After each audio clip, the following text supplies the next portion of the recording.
हरे कृष्णा। राधे राधे। कैसे हैं आप सब लोग। स्वागत है आपका अपने चैनल कृष्णा प्यारी सखा में। आज आप लोग के साथ वीडियो में क्या लड्डू गोपाल जी को हम बिना स्नान के सुबह उठा सकते हैं, बिना स्नान के उन्हें भोग लगा सकते हैं। क्या बिना नहाए हम लड्डू गोपाल जी को भोग नहीं लगा सकते, या बिना नहाए हम लड्डू गोपाल जी को नहीं छू सकते, यही बातें वीडियो में शेयर करेंगे। तो बने रहे वीडियो के एंड तक। बहुत छोटी सी आज की ये वीडियो है।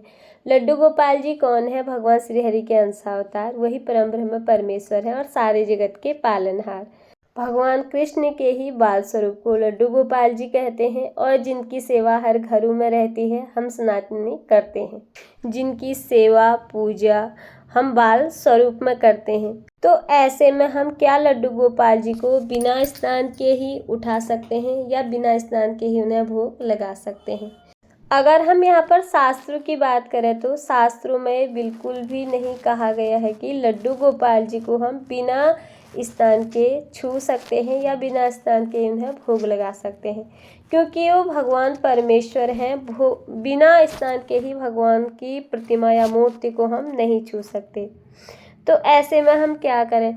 किसी कारणवश अगर हमारे शरीर में सामर्थ्य ना रहा हो, या कभी हम किसी दिन अचानक हमारी तबीयत खराब हो जाती है या हम स्नान नहीं कर पाते हैं, तो हमारे घर पे जिसने भी पहले स्नान किया है वो लड्डू गोपाल जी को हम उठा सकते हैं। घर में और लोग भी हैं, जिसने भी स्नान कर लिया है वो लड्डू गोपाल जी को यहाँ पर उठा सकते हैं, और उनकी सेवा बिना स्नान के हम नहीं कर सकते, अगर हम यहाँ पर शास्त्र की बात करें तो। और अगर आप लड्डू गोपाल जी को बाल स्वरूप में मानते हैं, घर में आप अकेले रहते हैं, लड्डू गोपाल जी की सेवा करना चाहते हैं या कर रहे हैं, आपके अलावा आपके घर पे कोई भी नहीं है, तो ऐसे में क्या करें?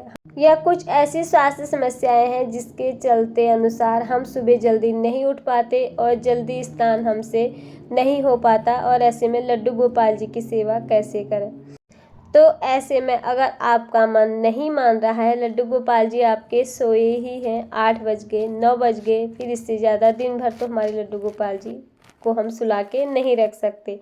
तो ऐसे में आप अपने वस्त्र अच्छे से हाथ मुँह धोकर अपने पुराने जिस वस्त्रों से आप सो रखे हैं उन वस्त्रों को बदल करके, और थोड़ा सा अपने ऊपर गंगा जल के छींटे लगाकर, गंगा जल को छिड़क कर अच्छे से हाथ मुँह धोकर साफ स्वच्छ वस्त्र पहनकर हमें लड्डू गोपाल जी को पहले उनसे क्षमा याचना करके फिर हमें लड्डू गोपाल जी को जगा लेना चाहिए।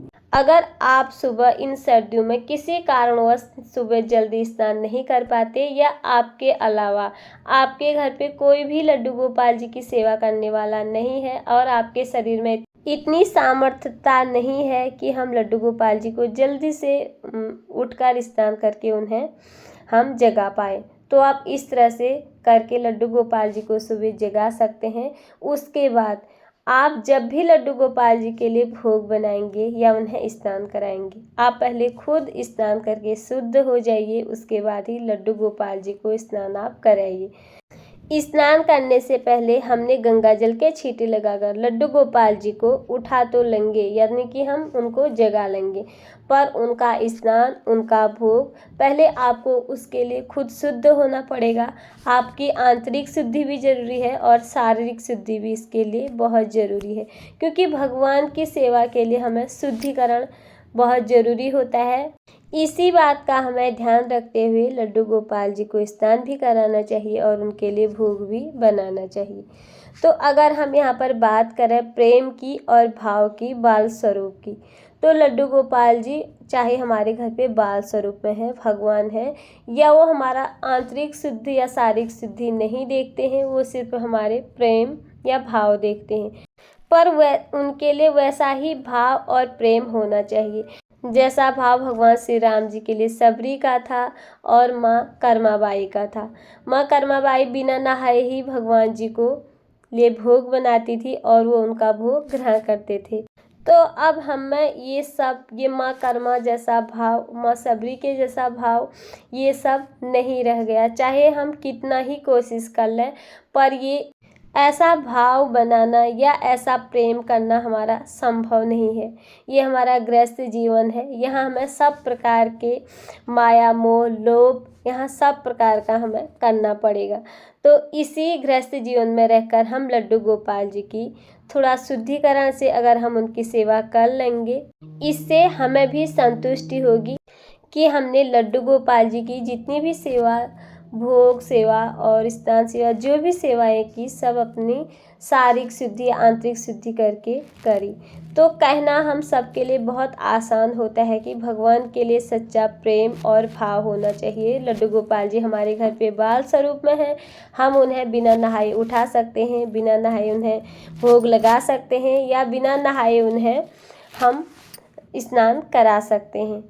अगर आप सामर्थ्यवान हैं तो ऐसा बिल्कुल ना करें कि बिना नहाए ही आप लड्डू गोपाल जी की मूर्ति विग्रह को न छुएं। अगर आपका शरीर सामर्थ्यवान है, घर में आपके अलावा और लोग भी स्नान करते होंगे, उनसे सबसे पहले स्नान करके आप लड्डू गोपाल जी को, जिसने भी घर पे सबसे पहले स्नान कर लिया है, वो लड्डू गोपाल जी को उठा सकते हैं। बाद में आप अपने घर के काम करके या आपके बच्चे स्कूल जाते हैं सुबह, उन्हें स्कूल भेजकर भी आप स्नान करके फिर लड्डू गोपाल जी की सेवा कर सकते हैं। लड्डू गोपाल जी स्वयं नारायण हैं और हमारे घर पे बाल स्वरूप में रहते हैं। वो हम इस गृहस्थ जीवन में रहकर भी लड्डू गोपाल जी की हम जैसी सेवा करते हैं, प्रभु हमारी सारी सेवाएं स्वीकार करते हैं। उनकी सेवा में हमें थोड़ा शुद्धिकरण का ध्यान जरूरी रखना होता है। गृहस्थ जीवन में रहकर हम जितनी भी सेवाएं लड्डू गोपाल जी करते हैं, भगवान वो सब सेवाएं हमारी स्वीकार करते हैं, पर उसमें थोड़ा शुद्धिकरण और भगवान की सेवा के लिए थोड़ा सा प्रेम और भाव जरूरी होता है।